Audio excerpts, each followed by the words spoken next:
Soy Alfredo Envid y soy el coordinador de una asociación que se llama Asociación de Medicinas Complementarias. Entre otras cosas, hacemos una revista desde mediados de los años 80. A principios de los 90 recibí un artículo que me mandó un enfermo suizo, firmado por el doctor Peter Duesberg. Y me quedé muy sorprendido, porque Duesberg decía sobre el SIDA todo lo contrario de lo que nos habían enseñado. Lo leí varias veces, lo traduje y lo publicamos en nuestra revista. Después de eso, tomé contacto con él, en California. Duesberg era profesor de biología molecular en la Universidad de Berkeley.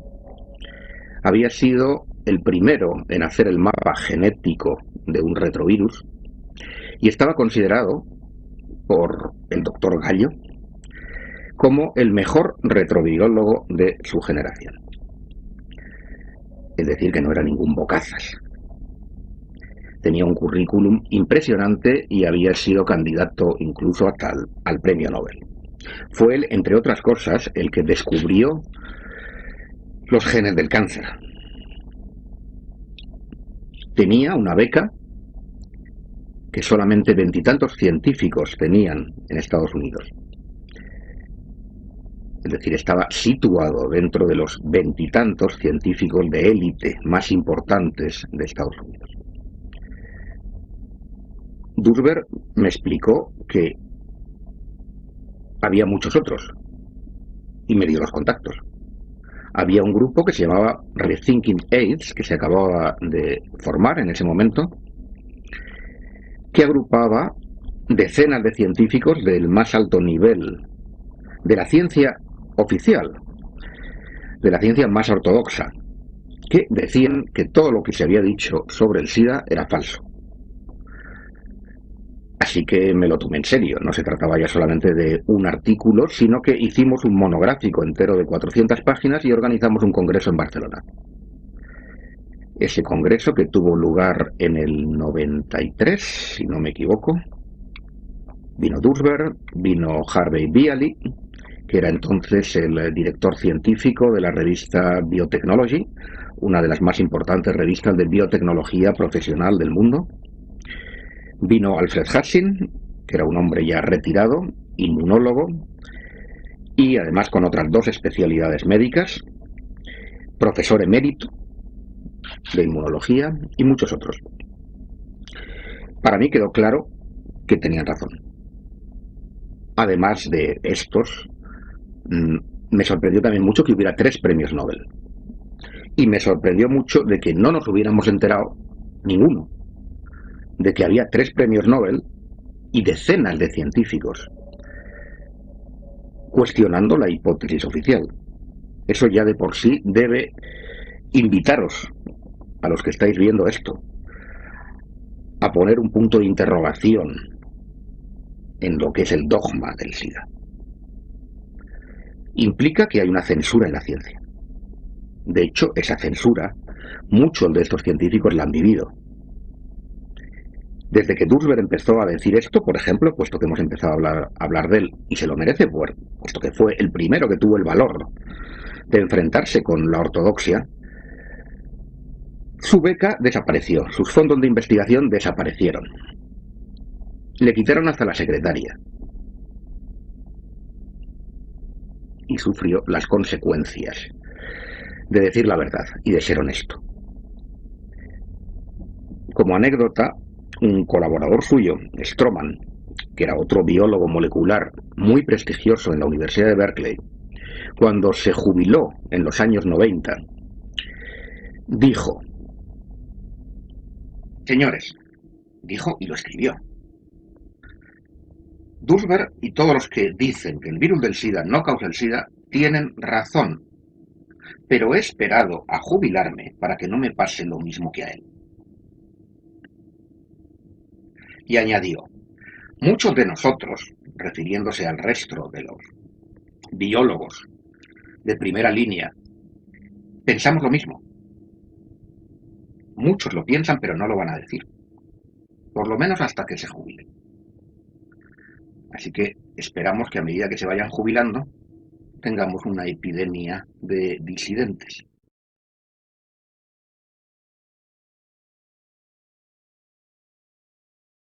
En realidad, todo el mundo piensa que esta cuestión del SIDA empezó en los años 80. A mi juicio empezó mucho antes. Empezó con el inicio de la investigación sobre los retrovirus. El llamado virus del SIDA es un retrovirus, una familia especial de virus. La investigación masiva sobre ese tipo de virus empezó en 1971. ¿Por qué? Porque de pronto un montón de científicos se dedican a investigar sobre una particular familia de retrovirus que hasta ahora no había recibido prácticamente ningún interés. Esa es una pregunta. La respuesta para mí está clara, y para cualquiera que tenga sentido común, porque hay dinero de por medio, porque alguien paga esas investigaciones. ¿Y quién las paga? Pues muy sencillo. En 1971, la situación en Estados Unidos era que estaban perdiendo la guerra de Vietnam. Nixon lanzó una campaña para vencer al cáncer, porque el cáncer estaba aumentando y la gente tenía miedo. Naturalmente, consiguió los fondos. Así que los fondos fueron a su campaña para vencer al cáncer.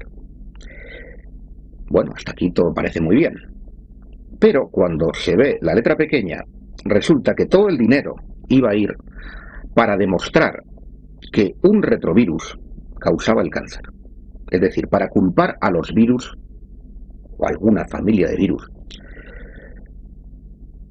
de el aumento del cáncer y de la responsabilidad del cáncer. Esto es incuestionable, son hechos históricos de la investigación científica. ¿Por qué se escogió los retrovirus? ¿Por qué no otros? Ese es un punto clave. Los retrovirus no matan a las células que infectan. Para que un virus cause el cáncer, la primera condición es que no mate a la célula. Si un virus se mete en una célula y la mata, ya no hay cáncer. Por lo tanto, por ese motivo se escogieron a los retrovirus. ¿Y qué sentido tenía dedicar todo el dinero a esto? Pregúntenselo. Tenía un sentido muy sencillo. Las investigaciones que apuntaban como origen del aumento del cáncer al aumento de la contaminación radiactiva y al aumento de la contaminación química eran cada vez más evidentes y, por supuesto, más incómodas para la industria. Así que había que desviar la atención. ¿Cuál es la forma de desviar la atención? Si investigas en que el cáncer es causado por la radioactividad o por la contaminación química, no vas a tener ni un dólar. Si investigas sobre los retrovirus, que es lo que nosotros queremos, tienes todo el dinero del mundo. Es perfecto.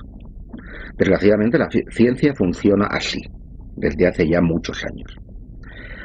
Así que hubo un parón total en la investigación de los orígenes medioambientales del cáncer.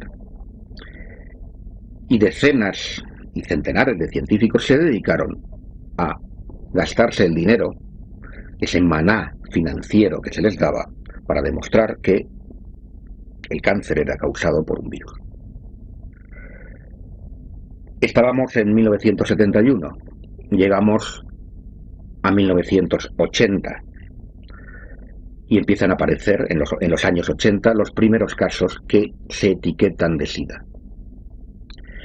¿Se había descubierto la causa del cáncer? ¿Se había descubierto que un virus fuera la causa del cáncer? No. ¿Se había curado el cáncer? No. Todo el programa, todo ese dinero, había sido tirado a la basura, desde el punto de vista de los pacientes. Desde luego, desde el punto de vista de los intereses industriales, no. Aparecen los primeros casos, que son todos enfermedades antiguas, sarcomas de Kaposi, neumonías, por neumocistis. Y los centros de control de enfermedades de Atlanta se frotan las manos. Y toda la investigación y todo el complejo industrial que se había dedicado a la investigación de los retrovirus como posibles causas del cáncer se reconvierte al SIDA.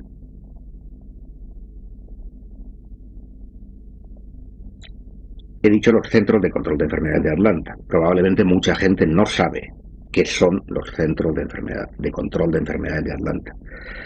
Sin embargo, son unos actores importantes en todo esto y en toda cuestión sanitaria a nivel planetario. En realidad vienen desde el siglo XIX sus orígenes. Sus orígenes están en la Marina de los Estados Unidos. Los centros de control de enfermedades de Atlanta deciden a nivel planetario sobre la salud mundial. La gente piensa que es la Organización Mundial de la Salud, pero es mentira. Son ellos los que deciden. Tienen en sus antecedentes el haber organizado fraudes de epidemias desde principios del siglo. En el tema del SIDA han jugado un papel crucial. Los Centros de Control de Enfermedades de Atlanta además tienen una división secreta que es el Servicio de Inteligencia de Epidemias. Es una especie de CIA médica. Es importante conocerlo. También han jugado un papel importante, especialmente en el SIDA en el tercer mundo. En África, por ejemplo, las máximas autoridades de la Organización Mundial de la Salud en 1984, en Ginebra, reconocían que no había ninguna epidemia, que no había ningún problema. Meses más tarde, había una pandemia. Otra cuestión que hay que preguntarse: ¿cómo es posible que en cuestión de meses la opinión de la Organización Mundial de la Salud cambie? La respuesta es muy sencilla. Cambiaron a los responsables. Los cambiaron por agentes de los Centros de Control de Enfermedades de Atlanta. Eso en nuestras publicaciones está dicho con nombres y apellidos, fechas, frases, etc. En África se organizó, por ejemplo, McCormick, que no solamente pertenecía a los Centros de Control de Enfermedades de Atlanta, sino también al Servicio de Inteligencia de Epidemias, a su división secreta, organizó una reunión en Bangui, en la República Centroafricana, donde convenció, díchose de otra forma, obligó a los africanos a que reconocieran un tipo de diagnóstico especial para África. Porque el SIDA no se diagnostica igual en una parte del mundo, aquí, que en otra, África, por ejemplo. Lo cual también es un poco fuera de lo habitual. Normalmente las enfermedades tienen criterios de diagnósticos que son iguales en todo el planeta, aquí no. En África puede ser negro, tener diarrea durante un mes, adelgazamiento y tos, y por definición tienes SIDA, sin ningún test. Así se construyó la pandemia. Hemos publicado en español los textos que hacen esa redefinición. Los textos de la Organización Mundial de la Salud, boletines epidemiológicos, página tal, número tal. Eso está a disposición de todo el mundo y está en nuestra web, además. ¿Qué supone esto? Esto supone reconvertir las enfermedades endémicas, las enfermedades ligadas a la pobreza, tuberculosis, malaria, desnutrición, y renombrarlas como SIDA. Esto ya no es solo que unos laboratorios ganen dinerito vendiendo test y vendiendo tratamiento, test que por cierto hay que resaltar siempre que no sirven, y tratamientos que son tóxicos. Hay algo más, no es solamente una cuestión de beneficios económicos, hay una política detrás más grande, y eso es importante verlo. Los Centros de Control de Enfermedades de Atlanta varias veces en la historia han inventado epidemias. Un caso especialmente notorio fue el de la gripe del cerdo en 1976. Amenazaron con que una terrible epidemia se avecinaba sobre la población norteamericana y consiguieron que se vacunase a todo el mundo, concretamente a 50 millones de americanos, o casi todo el mundo. El resultado de eso fue que nunca hubo ninguna gripe del cerdo, pero sí los efectos secundarios de las vacunas. Los CDC siempre han jugado un papel importante en la definición de enfermedades. Por ejemplo, en España, donde estamos, el famoso síndrome de la colza fue decidido por los CDCs.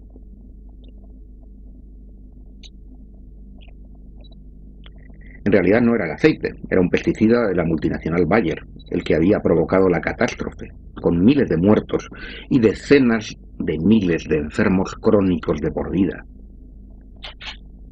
Cuando llegaron los CDCs, quitaron todas las comisiones que había, que investigaban en otras líneas, que no fueran la del aceite, y decidieron que era el aceite.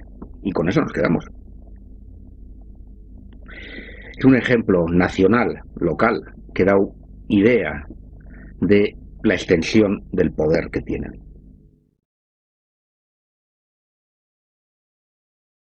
A propósito de África, probablemente hayáis oído hablar de que el presidente de Sudáfrica se negó a comprar AZT.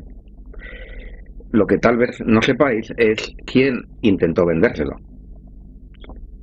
Fue el vicepresidente de los Estados Unidos, de la época, Al Gore. Al Gore tuvo una reunión con Becky e intentó venderle rebajado el AZT que los blancos ya no querían, porque la gente no es tonta. El AZT no dejó a nadie vivo de los que lo tomaron a las dosis iniciales. Así que es muy representativo, a mi juicio, que el presidente del país más poderoso del mundo se dedique a hacer de mercachifle de las multinacionales para vender medicamentos tóxicos que los blancos ya no quieren a los negros. Afortunadamente, Becky se informó y rechazó la oferta, lo cual le trajo bastantes problemas, por cierto.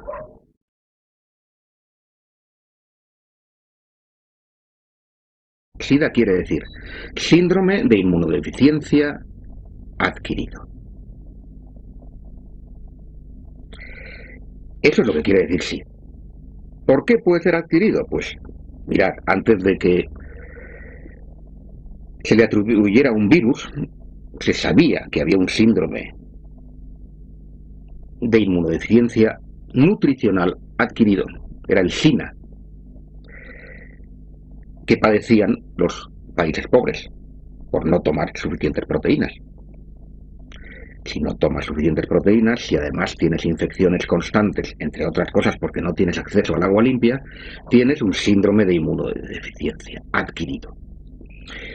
Toda la gente que tomó AZT en la primera época tuvo un síndrome de inmunodeficiencia adquirido por tomar una droga tóxica e inmunosupresora a dosis altas, que era el AZT, que se había rechazado incluso para el tratamiento del cáncer, porque era demasiado tóxica, con cuentagotas. Pero a los enfermos de SIDA o a los seropositivos de la época se les podía dar con el grifo abierto. Ahí tienes otro síndrome de inmunodeficiencia adquirida. En Chernobyl se habla del SIDA de Chernobyl. La contaminación radiactiva produce inmunodeficiencia, entre otras cosas, no solo cánceres. Los soldados que volvieron de Vietnam, que habían sido contaminados con el agente naranja, y los propios vietnamitas tuvieron inmunodeficiencias, porque las dioxinas que contenía el agente naranja producen inmunodeficiencia. Todos esos son síndromes de inmunodeficiencias adquiridas. El SIDA ha existido siempre.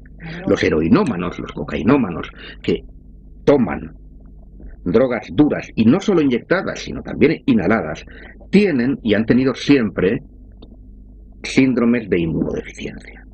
Si tú tomas mezclas de drogas, no duermes, no comes bien, tu sistema inmunitario acabará claudicando, tarde o temprano, y tendrás una inmunodeficiencia. Tú y yo y cualquiera. ¿Y los homosexuales? Los homosexuales es otro problema, pero está ligado con esto, porque los homosexuales que tuvieron SIDA inicialmente eran los máximos consumidores de drogas, y algunas en exclusiva, por ejemplo los poppers. Y los poppers producen sarcoma de Kaposi, que fue lo que se llamó el cáncer gay, que no aparecía en mujeres, sino exclusivamente en homosexuales que tomaban ese tipo de droga que no toma otra gente normalmente.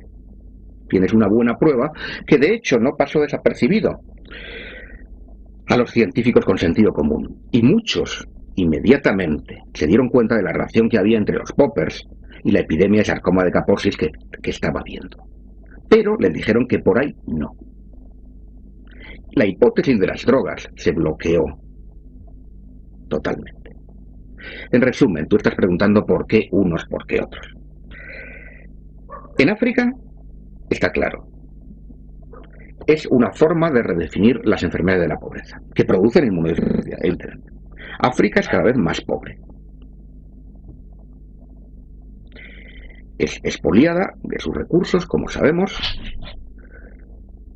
y eso hay que cubrirlo. Y además sobra gente, que ese es otro tema. En Occidente, las drogas legales e ilegales que producen inmunodeficiencia son responsables de la mayor parte de lo que se ha llamado SIDA. En resumen.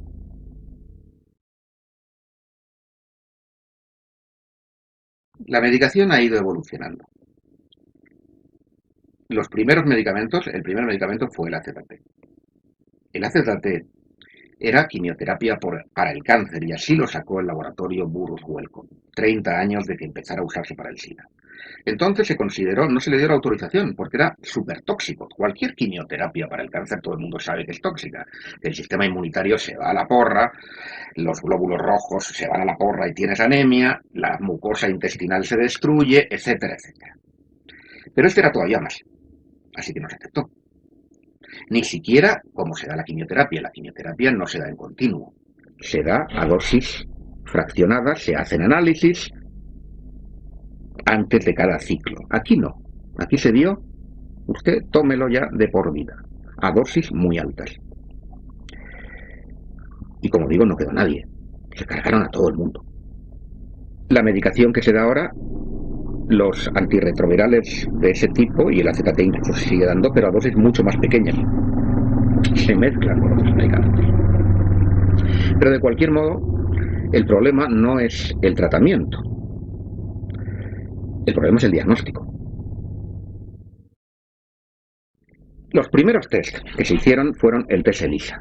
El test ELISA, hay que saber que se patentó el mismo día en el que el doctor Gallo se presentó con la ministra de Sanidad ante las cámaras de televisión para decir que ya sabían qué es lo que pasaba y que era un virus el que causaba esas enfermedades.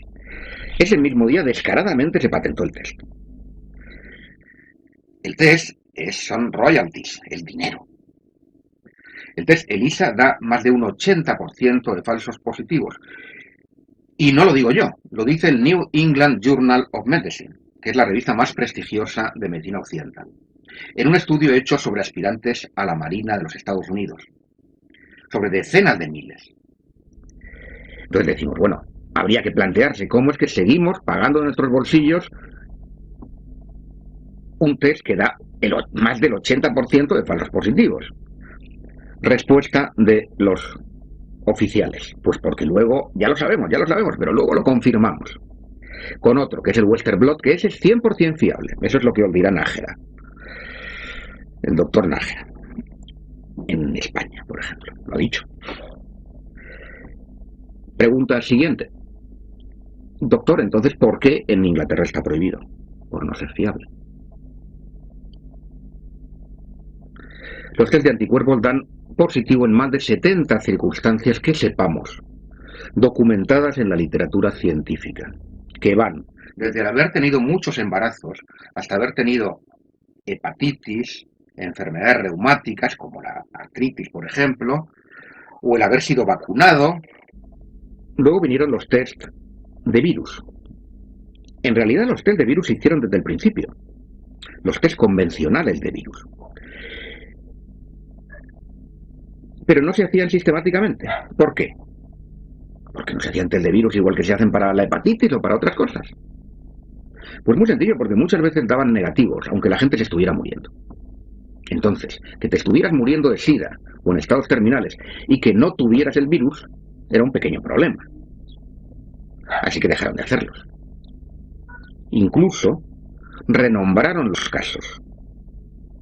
Los Centros de Control de Enfermedades de Atlanta, con Anthony Fauci, de los Institutos Nacionales de la Salud, establecieron un acuerdo por el cual, si tú tenías SIDA, pero en los test de virus no había virus, ya no tenías SIDA. Tenías linfocitopenia idiopática de los CD4. Esto que suena tan bonito simplemente quiere decir que no tenían ni idea de por qué los linfocitos CD4 habían bajado. Y se quitaron el problema del medio. Luego vinieron los test de carga viral. Desgraciadamente y empezaron a encontrar virus por todas partes. Desgraciadamente los test de carga viral se basan en la PCR, la reacción en cadena polimerasa. Esa técnica fue inventada por Kary Mullis. Le dieron el premio Nobel de Química por eso, en los años 90. Y Kary Mullis desde el principio dijo que su técnica no servía para contar virus. Hemos publicado artículos de Kary Mullis. En este libro hay una entrevista que le hicimos cuando vino a Madrid.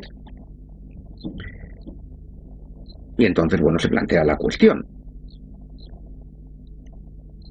Usted que me está viendo no es científico, yo tampoco, pero tenemos sentido común. ¿A quién vamos a hacer caso? ¿A Kary Mullis, que inventó la técnica, que dice que no sirve para contar virus, o a los que viven de vender la técnica? Pues mi humilde sentido común me dice que haga caso a Kary Mullis, que lo único que ha ganado con esto es ser insultado en los medios de comunicación, ser boicoteadas sus publicaciones y lo mismo que han ganado todos los disidentes del SIDA, recibir palos por todas partes, mientras que los otros se han hecho multimillonarios. Y esto no hay que perderlo de vista, siempre. ¿Qué ganan unos, qué ganan otros? Siempre hay muchos motivos de desesperanza cuando te enfrentas con un monstruo como es el sistema que controla la información médica y la información pública. Sin embargo, yo os recomiendo entrar en Internet, entrar en páginas como Rethinking AIDS. Os podéis pasar meses leyendo lo que hay en Rethinking AIDS, años, conociendo las opiniones de todos estos científicos de los que hablábamos. Esa página se actualiza regularmente. Os dará otra visión de las noticias que no vais a encontrar en la televisión, que por cierto es mejor apagarla. De por vida. Y haceros vuestros propios canales de noticias. Buscar quién documenta lo que dice y haceros vuestros propios canales. Esa es una página. Ahí tenéis las de otras asociaciones, por ejemplo, la de mi amigo, el catedrático de inmunología, Roberto Giraldo, que lo trajimos, le invitamos a venir y vino en el año 2002 para una contraconferencia que organizamos cuando se hizo la conferencia oficial del SIDA en Barcelona. De esa página, de la página de Roberto Giraldo, que tiene muchos artículos en español, podéis saltar a un montón de páginas en español. Realmente el volumen de información disidente disponible es creciente. Aunque aparentemente no se vea. Evidentemente la censura en los medios de comunicación es férrea. Hay temas que no se pueden tocar. Esto no se puede tocar. No se puede tocar, mucho peor que esto, el tema de la contaminación radiactiva de las nuevas guerras. Y lo hacen muy bien. Lo hacen muy bien, pero gracias a Internet y gracias a un trabajo que muchos disidentes están llevando a cabo, mucho más inmediato, de hablar con sus amigos, de organizar cosas en los barrios o pequeñas conferencias en asociaciones, se va difundiendo. Además tenemos una ventaja, y es que nosotros no tenemos nada que perder sobre ellos. Mi opinión es que cualquiera que proponga una curación del SIDA es un farsante. Y los farsantes los hay en la medicina oficial y en la medicina alternativa, desgraciadamente. Lo más importante en el tema del SIDA es anular el vudú, ayudar a que la gente pierda el miedo. Es la información. El mejor tratamiento inmunoestimulante, que los hay, va a fracasar si la persona sigue pensando que la hipótesis oficial es la única. Desgraciadamente, muchos terapeutas alternativos no cuestionan la hipótesis oficial y se limitan a dar algo que tendrá su efecto, más o menos según lo que den. Es evidente que los antioxidantes ayudan, es evidente que hay plantas que estimulan el sistema inmunitario, es evidente que la acupuntura estimula el sistema inmunitario, etcétera, etcétera.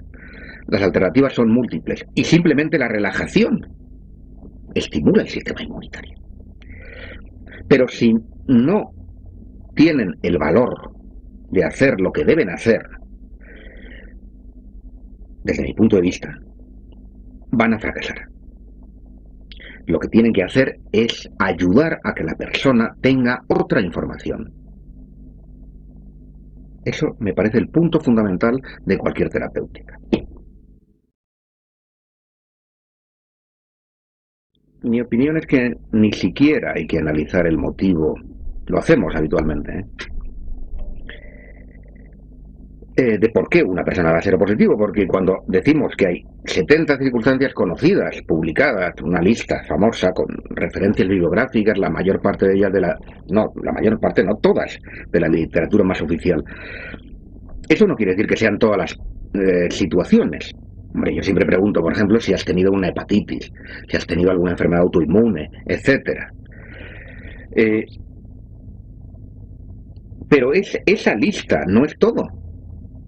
Probablemente hay muchas más cosas que no sabemos.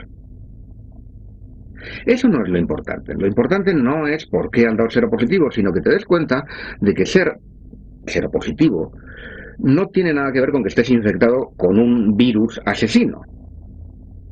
Y mucho más con que estés condenado a muerte. Eso es lo importante que hay que transmitirle, a mi juicio, a los seropositivos.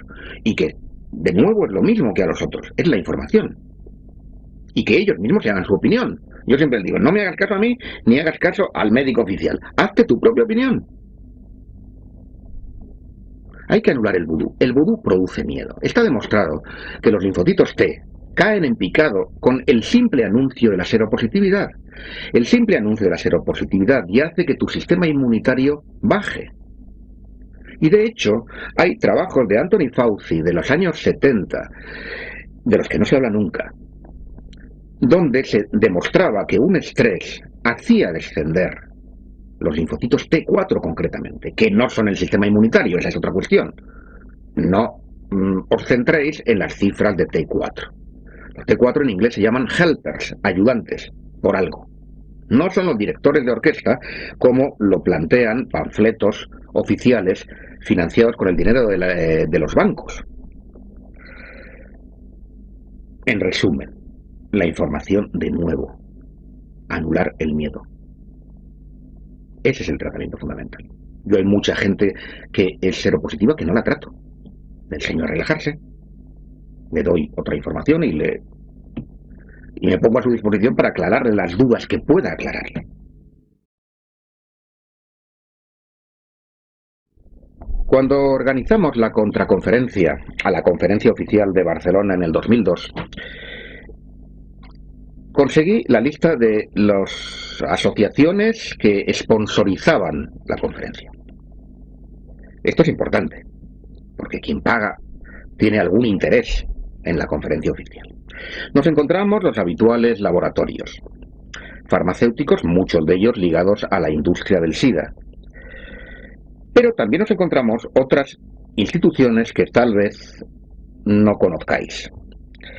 Por ejemplo, nos encontramos a los Centros de Control de Enfermedades de Atlanta. Nos encontramos a los Institutos Nacionales de la Salud americanos, el NIH. Esto también es fácilmente comprensible porque han jugado un papel muy importante en la difusión de la hipótesis oficial del SIDA y tienen directos intereses. Pero luego había otras asociaciones que aparentemente no los deberían de tener. Por ejemplo, el Population Council. Por ejemplo, USAID. Por ejemplo, el IPPF, que es la Federación Internacional de Planificación Familiar. Sale de las asociaciones de eugenesia americanas. El primer Congreso Internacional de Eugenesia se celebra en 1912 en Londres, no en Berlín, Londres. El segundo en 1921 en Nueva York. El tercero, otra vez en Nueva York, y es presidido por el doctor Ernest Rudin, un nazi que fue uno de los artífices del genocidio nazi. La idea que mantienen es que hay una raza pura y hay que preservarla. De ahí sale la Oficina de Planificación Internacional Familiar y todas las asociaciones que luego se derivan, por ejemplo.